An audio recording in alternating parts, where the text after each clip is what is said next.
Jenom já a paní úžasná. Jenom my.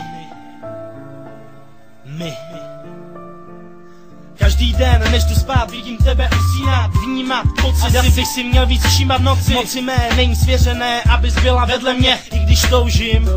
Občas se chovám jako píče, vím, že tě tím seru. Někdy dávám, někdy beru, já to jinak nedovedu, ale pořád to má cenu, dokud se budem snažit, dokud budem oba chtít, tak se můžem pochopit. Jo, přemýšlím nade vším, mrzí mě to především, protože si myslím, že jsem to zavinil já. Jsme obyčejní mladí lidé, tak trochu úžasní, ty víš, jak to myslím, ale teď už zhasní. Není času na zbyt, ale ani až tak málo. Když se štěstí rozdávalo, šel jsem do fronty dvakrát. Jednou jsem dostal hovno, po druhé jsem dostal tebe. Chtěl bych ti poděkovat, svět kolem přestal existovat. Ty to víš, já to vím, všechno zvládnem jako tým, jako pár, jako princ a princezna. Až se mě jednou zeptáš, kolik spolu budem dní, neodpovím navždy, odpovím ti ještě díl. Ty to víš, já to vím, všechno zvládnem jako tým, jako pár, jako princ a princezna. Až se mě jednou zeptáš, kolik spolu budem dní, neodpovím navždy, odpovím ti ještě díl. Toužil jsem být dokonalý, víš, co jsme si slibovali, není toho tolik, abychom zapomněli naše